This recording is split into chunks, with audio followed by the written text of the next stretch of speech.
Assalamualaikum warahmatullahi wabarakatuh. Halo semuanya, kenalin aku Dava Rehana dengan NIM G023041 dari kelompok A7.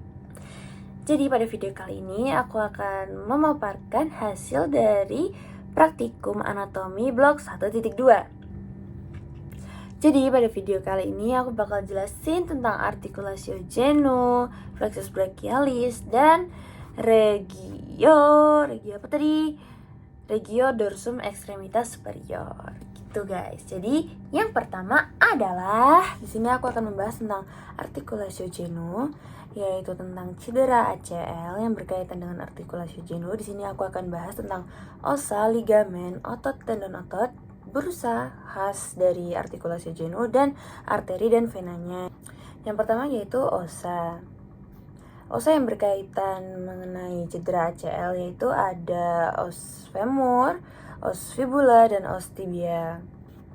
Nah, di sini aku tunjukin femur kalau dilihat dari sisi ventral. Dia yang terlihat itu corpus femoris, terus epicondylusnya kelihatan, dan fascia patellarisnya juga kelihatan. Berbeda dengan femur kalau dilihat dari sisi dorsal, itu di bagian distalnya dia terlihat kondylusnya, kemudian linea interkondylarisnya juga kelihatan, fossa interkondylarisnya juga kelihatan, terus fascius popliteanya itu juga kelihatan. Nah, terus pada bagian proksimalnya itu dia trochanternya kelihatan, trochanter mayor juga minor kelihatan semua. Terus terdapat juga crista intertrochanterica.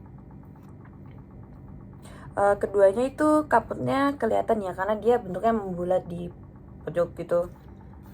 Kemudian untuk yang os tibia, dia ini juga ada aku kasih gambarnya ya guys. Dia ini ada yang dilihat dari bagian sudut pandang ventral, terus lateral, terus dorsal. Nah, kemudian yang fibula nih, ini dia juga sama, aku kasih gambarnya juga. Dia yang satunya ini dia dilihat dari medial, kemudian yang satunya ini lateral gitu.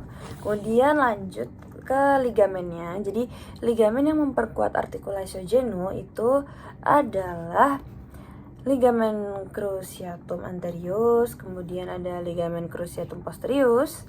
Jadi yang bersesuai dengan namanya ya, anterius itu di bagian anterior, kemudian yang posterius itu di bagian posterior. Kemudian ada ligamentum collateral fibular, itu dia di bagian lateral. Kemudian ada ligamentum collateral tibial, itu di bagian medial. Kemudian masuk ke bagian otot atau muskulusnya. Apa aja sih otot dan tendon otot yang berperan dalam pergerakan struktur artikulasio genu? Jadi bagian anteriornya itu ada musculus rectus femoris, musculus factus lateralis, dan musculus factus medialis. Oh, juga ada musculus factus intermedialis. Nah, bagian posterior itu ada musculus biceps femoris, musculus semitendinosus, musculus semimembranosa, dan musculus gastrocnemius. Terus kalau di bagian medialnya itu ada musculus sartorius. Nah, tadi kan udah ototnya ya. Kemudian tendomuskulusnya itu ada tendomusculus adductor magnus, semimembranosus, biceps femoris, popliteus, dan quadriceps femoris. Lanjut ke bagian bursa. Nah, bursa itu apa sih? Bursa adalah kantung berisi cairan yang gunanya itu sebagai bantalan. Nah, jadi dia itu fungsinya agar si sendi, otot, dan tulang itu tidak terjadi gesekan satu sama lain gitu. Nah, bursa yang ada pada artikulasio genu ini apa aja? Jadi ada bursa suprapatellaris, itu di bagian, sesuai namanya nih ya, dia tuh berarti tadi kan namanya suprapatellaris, berarti dia di bagian superior patella. Kemudian ada bursa prepatellaris, ada bursa infrapatellaris profunda, dan kemudian ada bursa subpoplitea, itu di bagian anteriornya ya. Terus di bagian posteriornya itu disusun oleh recessus subpopliteus dan bursa musculus semimembranosus. Tuh. Lanjut ke bagian arteri dan venanya. Jadi kalau bagian arterinya itu ya, jadi struktur arterinya si artikulasi genu ini dilewati oleh arteri popliteal. Nah, jadi arteri ini nih merupakan terusan dari arteri femoralis. Jadi setelah arteri femoralis itu melewati canalis adductorius, itu arteri tersebut tuh akan berubah nama menjadi arteri popliteal. Nah, arteri popliteal ini yang memvaskularisasi articulatio genus. Arteri ini tuh melewati sisi posterior dari genus, itu melewati fasies popliteal dan fossa intercodilaris. Kemudian untuk vena, jadi struktur artikulasi genu ini dilewati oleh vena poplitea di profunda dan vena savena parva di superficial. Nah, vena superficial ini yang tadi vena savena parva itu fungsinya mengangkut darah dari kulit dan jaringan lunak di sekitar patella dan foot gitu. Terus kalau profunda yang tadi vena poplitea itu dia berfungsi dalam mengalirkan darah dari regio yang lebih inferior lagi gitu. Sekian penjelasan dari saya mengenai artikulasi genu pada laporan praktikum anatomi blok 1.2 ini. Jadi pada kali ini aku akan menjelaskan tentang hasil dari laporan praktikum anatomi blok 1.2 bagian 2, yaitu plexus brachialis. Nah, jadi apa sih plexus brachialis itu? Apa fungsinya? Nah, plexus brachialis itu jaringan syaraf yang terletak di daerah coli dan sekitarnya. Kemudian plexus berarti jaringan yang teranyam atau terjalin, sedangkan kata brachialis itu merujuk pada bagian brachium dan bagian antebrachium. Nah, plexus brachialis ini terbentuk oleh serangkaian akar syaraf spinal dari tulang belakang leher bagian atas atau C5T1, dan akar-akar syaraf ini bersatu dan membentuk serabut syaraf yang mengatur pergerakan dan sensasi pada brachium dan sebagian toraks, bagian anterior. Nah, fungsi utama plexus brachialis adalah mengirimkan sinyal syaraf motorik dan sensorik antara otak dan ekstremitas superior, kayak brachium, antebrachium, terus anus juga. Nah, melalui serabut syarafnya, plexus brachialis itu mengontrol gerakan otot seperti mengangkat dan merentangkan lengan tangan. Berarti dia fleksi, ereksi,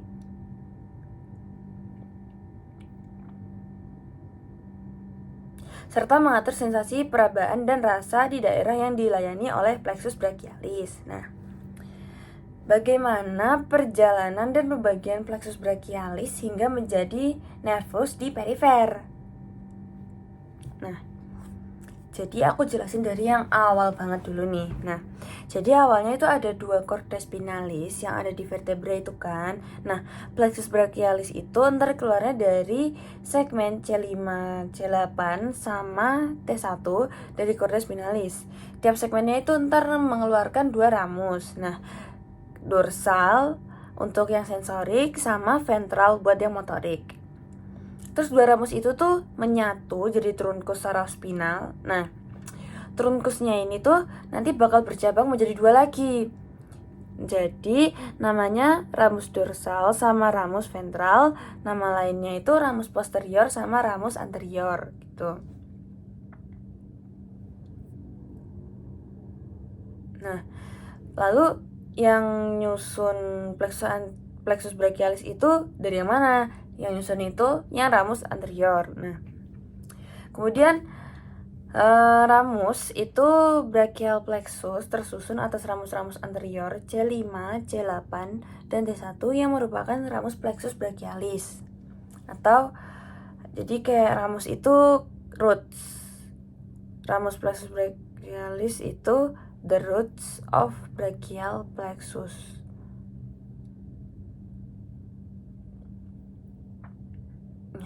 Intinya ramus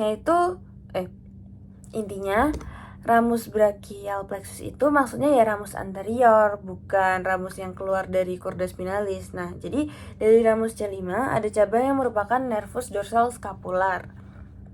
Dari ramus C5, C6, dan C7 keluar percabangan yang kemudian menjadi satu membentuk nervus thoracic longus. Nah, jadi ini tuh ada dua nervus yang dia tuh terbentuknya dari cabang ramus, cabang truncus, atau cabang chorda. Bukan dari terusannya chorda yang kayak nervus ulnaris atau nervus radialis gitu, bukan. Nah, terus lanjut ke truncus. Nah, pada bagian inferior coli itu ramus plexus brachialis tuh bersatu dan membentuk 3 truncus. Apa aja tuh? Nah, yang pertama tuh truncus superior, persatuan ramusnya tuh C5, C6, terus truncus medial, kelanjutannya ramus C7. Kemudian ada truncus inferior, itu persatuan ramus C8 sampai T1. Nah, dari truncus superior terdapat cabang yang merupakan nervus suprascapularis dan nervus subclavius. Nah, tiap truncus itu terbagi menjadi divisi anterior dan posterior. Nah, divisi anterior dari ketiga truncus itu menyuplai persarafan ekstremitas superior kompartemen divisi anterior itu dari ketiga truncus mempunyai persarafan ekstremitas superior kompartemen anterior, yaitu otot flexor. Kemudian divisi posterior dari ketiga truncus menyuplai persarafan ekstremitas superior kompartemen posterior, yaitu otot extensor. Nah, divisi-divisi dari truncus tadi itu kemudian membentuk 3 chorda plexus brachialis. Nah, apa aja itu chorda plexus brachialisnya? Jadi yang pertama itu ada chorda lateralis, dia itu penyatuan divisi anterior dari truncus superior dan medial. Nah, yang kedua ada chorda medialis, yaitu lanjutan divisi anterior dari truncus inferior. Kemudian ketiga, yang terakhir ini tuh chorda posterior, yaitu penyatuan divisi posterior dari ketiga truncus chorda lateralis. Nah, ngomongin soal chorda, jadi chorda lateralis ini tuh memiliki cabang yang merupakan nervus pectoralis lateral. Nah, chorda itu memiliki 3 percabangan yang merupakan nervus pectoralis medial, nervus cutaneus brachialis medial, dan nervus cutaneus antebrachialis medial. Nah, kalau chorda posterior, yaitu memiliki percabangan yang merupakan nervus subscapularis superior et inferior dan nervus thoracodorsal. Nah, sekarang nervusnya. Jadi chorda-chorda tersebut tuh akan berlanjut membentuk nervus. Nah, jadi yang pertama itu ada chorda lateralis, dia membentuk nervus musculocutaneus kan tadi aku bilang. Kemudian yang kedua chorda medialis itu membentuk nervus ulnaris. Chorda medialis plus chorda lateralis itu membentuk nervus medianus.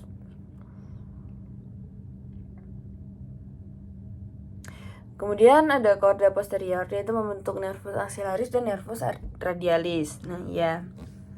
Apa aja nervus yang keluar dari plexus brachialis? Jadi, yang pertama yang keluar dari plexus brachialis itu ada fasciculus lateralis ya, aku dari yang itu dulu. Dia itu ada nervus thoracalis lateralis, ada nervus musculocutaneus, ada nervus medianus yaitu radii X lateral. Nah, kemudian yang kedua ada fasciculus medialis, yaitu yang keluar ada nervus thoracalis medialis, nervus cutaneus brachii medialis, nervus cutaneus antebrachii medialis, kemudian ada nervus ulnaris, kemudian ada nervus medianus atau radix medialis, sama kayak yang tadi ya.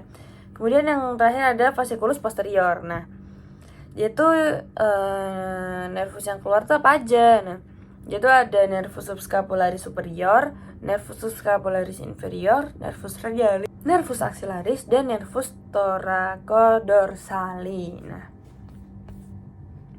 kalau menurut fungsinya nih, menurut fungsi motoriknya, apa aja sih muskulus yang diinervasi oleh nervus yang keluar dari plexus brachialis? Nah, jadi yang udah aku sebutin tadi itu dia tuh menginervasi muskulus apa aja. Nah, sama fungsinya tuh apa gitu loh. Jadi kan nervi yang keluar dari plexus brachialis itu ada fasciculus lateralis ya. Jadi dia itu, kalau yang nervus musculocutaneus, dia itu menginervasi musculus coracobranchialis, musculus branchialis, musculus biceps brachii. Kemudian kalau di fasciculus medialis, dia itu yang nervus vulnarisnya itu menginervasi musculus flexor digitorum profundus dan musculus flexor carpi ulnaris. Kemudian yang terakhir fasciculus posterior, dia itu kalau nervus subscapularis superior, dia itu menginervasi musculus subscapularis. Kemudian nervus subscapularis inferior, dia menginervasi musculus subscapularis sama musculus teres major. Nah, untuk nervus radialisnya juga, dia itu menginervasi musculus triceps brachii gitu. Dan masih ada lagi yaitu nervus axillaris, dia itu menginervasi musculus deltoideus dan musculus teres minor. Nah, kemudian yang terakhir adalah nervus thoracodorsali, dia itu menginervasi musculus latissimus dan musculus teres mayor gitu.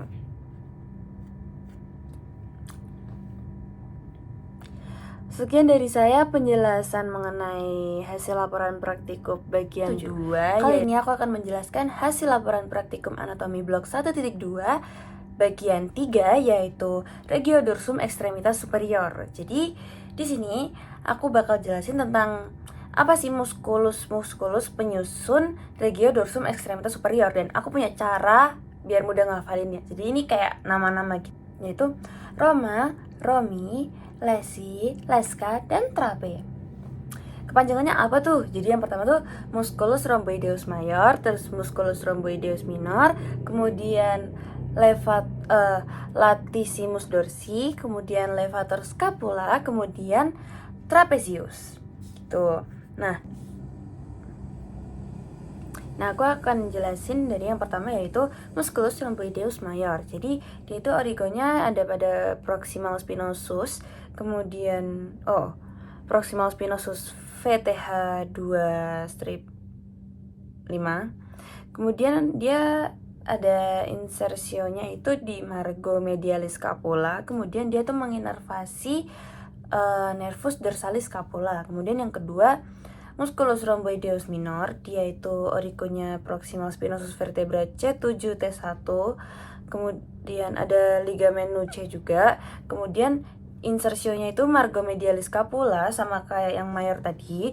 Kemudian dia menginervasi nervus dorsalis scapula, sama kayak yang mayor tadi juga. Kemudian yang menginervasi nervus dorsalis scapula itu ada satu lagi, dia yang musculus levator scapula, si Leska tadi itu. Dia tuh origonya tuh proximal transversus. Kemudian insersionya itu margo medialis di scapula di atas spina scapula. Nah, kemudian ada musculus latissimus dorsi. Dia itu origonya proximal spinosus vertebrae T7 L5. Terus crista iliaca 3 costae terakhir. Terus dia insersionya itu sulcus intertubocularis humeri, sama dia tuh menginervasi nervus thoraco-dorsalis. Kemudian kalau yang terakhir nih, musculus trapezius, dia itu origonya tuh protuberantia occipitalis externa, terus linea nuchae, terus proximal spinosus vertebrae C7-T12. Kemudian dia insersionya itu sepertiga lateral clavicula, acromion, sama spina scapula. Dia tuh menginervasi nervus accessorius gitu. Terus kalian pernah denger winged scapula nggak? Winged scapula, jadi kayak scapula tuh menonjol gitu. Nah, itu tuh gimana sih bisa terjadi?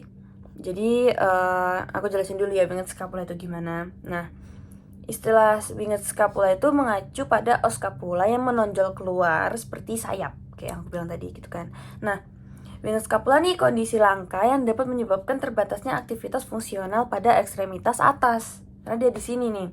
Terus winged scapula itu dapat terjadi karena adanya disfungsi pada otot-otot yang menyusun atau menempel pada os scapula atau pada saraf yang menyuplai otot-otot tersebut. Nah, hal ini tuh bisa disebabkan karena proses traumatik, iatrogenik, dan idiopatik yang mengakibatkan cedera saraf dan kelumpuhan otot serratus anterior, trapezius atau romboid. Nah, Otot-otot skapula ini itu berperan dalam menjaga batas medial skapula tetap menempel pada dinding posterior toraks. Dan kelumpuhan pada otot-otot ini akan mengakibatkan tepi medial skapula itu melebar saat terangkat dari dinding toraks gitu. Nah, selain itu, skapula itu bisa berpindah ke medial atau ke lateral sepanjang dinding toraks posterior karena kontraksi otot yang tidak dilawan oleh otot skapula lain. Perbedaan ini tuh dikenal sebagai winged scapula medial sama winged scapula lateral gitu. Nah, penyebab paling umum dari scapular winging adalah kelumpuhan serratus anterior.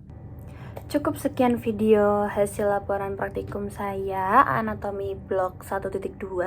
Apabila ada kesalahan mohon dimaafkan. Wassalamualaikum warahmatullahi wabarakatuh.